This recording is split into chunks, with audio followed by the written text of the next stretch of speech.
뉴질랜드에는 기르던 가축을 죽여서 먹는 홈킬이라는 게 있어요. 호주에서는 홈슬러터라고 하는 것 같던데 이렇게 도축해서 먹는 건 저도 여기서 처음 들어봤거든요. 뉴질랜드에서는 홈킬이 흔한데 한국에는 잘 안 알려진 것 같아서 오늘 영상을 만들어봤습니다. 뉴질랜드 인구는 약 512만 명이고 뉴질랜드에 사는 양의 개체수는 2,500만 마리로 양이 사람보다 5배는 더 많아요. 1982년에 인구 1명당 양 22마리였던 게 가장 정점이었고 그 후엔 계속 줄어들어 지금의 개체수가 되었다고 합니다. 소는 식용으로 키우는 소와 우유를 얻기 위한 소를 분류하는데 둘을 합치면 약 1천만 마리 정도 된다고 하니 양과 소 둘 다 인구수를 훌쩍 넘죠. 가축으로 키우는 동물이 워낙 많다 보니까 자연스레 홈킬 업체들도 많은데요. 홈킬은 말 그대로 집에서 죽이는 거예요. 업체에 연락을 해서 일정을 잡으면 도축업자가 집에 와서 총으로 해당 동물을 도살한 후 피를 빼고 간단한 검사를 한 다음 내장을 제거한 뒤 동물의 사체를 업체로 가져갑니다. 내장을 제거하는 건 여기 사람들이 곱창 같은 걸 안 먹어서 그래요. 정육점에 큰 덩어리에 고기가 걸려있는 거 보신 적 있으시죠? 그런 것처럼 고기를 걸어놨다가 의뢰인이 요구한 대로 작업을 해서 진공 포장을 마친 뒤 다시 보내주는 게 일반적인 과정이라고 해요. 저도 이 홈킬 고기를 먹어봤는데요. 마트에서 파는 것과 솔직히 맛은 크게 차이를 못 느꼈어요. 저는 처음에 키우던 동물을 먹는다는 말에 약간 거부감이 있었거든요. 모르는 동물을 먹는 게 아니라 내가 이름 붙이고 밥을 줬던 동물을 먹는 거잖아요. 우리나라는 반려동물 문화라서 가족 같은 느낌이 강한데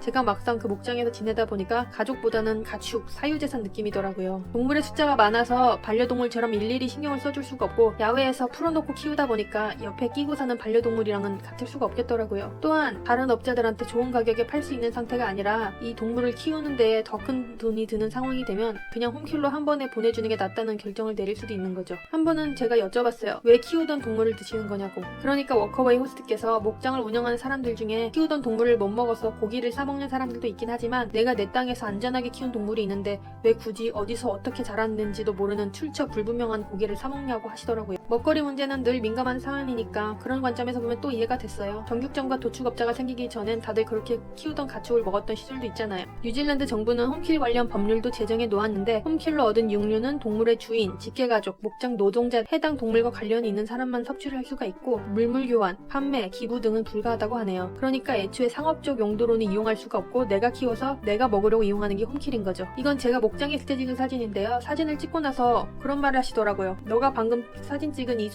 송아지 출산하고 나면 도축해서 우리가 키우는 개들한테 줄 거야. 이 사진 속 소는 제가 직접 본 소는 아닌데 저한테 보여주시면서 이런 말씀을 하셨어요. 얘는 이름이 리프인데 네가 엊그저께 먹었던 콘비프랑 오늘 먹을 소세지가 얘로 만든 거야. 저도 키우던 가축을 직접 먹는 이유를 듣고 나서는 처음보단 거부감이 많이 없어졌거든요. 어찌됐든 맛있게 먹었으니까요. 근데 우리가 살면서 고기를 먹을 때 그 동물의 살아생전 모습을 보진 않잖아요. 근데 이렇게 살아있을 때 사진도 보고 방금 제가 같이 사진도 찍은 동물이 이제 도축되어서 개밥이 될 거라고 하니까 기분이 좀 이상했어요. 제가 시드니에 있을 때 처음 안 건데요. 나라마다 고기를 정육하는 방식이 달라서 곱창 같은 걸 먹으려면 그때 당시 한인들이 모여 살았던 동네 스트라스필드에 가야 된다는 거예요. 당연히 서양 일반 마트에는 사골용 뼈, 우족 같은 것도 없어요. 그래서 홈킬 업체 홈페이지를 보면 되게 심플해요. 업체마다 다르긴 한데 보통 홈킬 서비스는 소, 돼지, 양, 사슴, 염소 등의 가축이 가능하고 의뢰인이 주문한 대로 칼질을 해서 주는 건데 스테이크, 소세지, 햄버거 패티, 콘비프, 분쇄육 뭐 이 정도예요. 제가 아까 처음에 총을 소 머리에 쏴서 도살한다고 했는데 우리나라는 소머리국밥 같은 걸 먹기 때문에 그렇게 안 하거든요. 이 사람들은 소 머리고기를 안 먹으니까 머리에 총을 쏘는 거죠. 미국의 인류학자 마거렛 미드는 소고기를 가장 다양한 부위로 나눠 먹는 사람들이 한국인이라고 했어요. 한국인들은 120여 개의 부위를 먹고 그 다음은 동아프리카의 보디족으로 51개의 부위를 먹는데요. 머리부터 내장, 뼈, 꼬리까지 아낌없이 다 먹는 한국인의 시선으로 보면 아깝게 버리는 부위가 너무 많아요. 살아있는 상어를 잡아서 샥스핀용 지느러미만 자른 뒤 다시 바다에 돌려보낼 문제라고 하잖아요. 그러니까 기왕이면 한번 도축했을 때 최대한 다양하게 먹는 게 그 생명에 대한 예의라는 느낌이 들더라고요. 내가 밥 주고 키웠던 가축을 직접 먹는다는 것에 거부감이 있는 분들도 당연히 계시겠죠. 근데 저는 오늘 이게 옳다 그르다 좋다 나쁘다의 문제를 얘기하려는 게 아니라 그냥 여기에는 이런 것도 있고 저도 홈킬 고기를 먹어본 사람으로서 홈킬에 대해 소개하기 위해 영상을 만든 거고요. 오늘 영상은 여기서 마치겠습니다. 그리고 유튜브에 영어로 홈킬을 검색하면 도축하는 영상들이 나오니까 그런 거 못 보시는 분들은 검색을 자제하시는 게 좋을 것 같아요. 영상 시청해주셔서 감사합니다.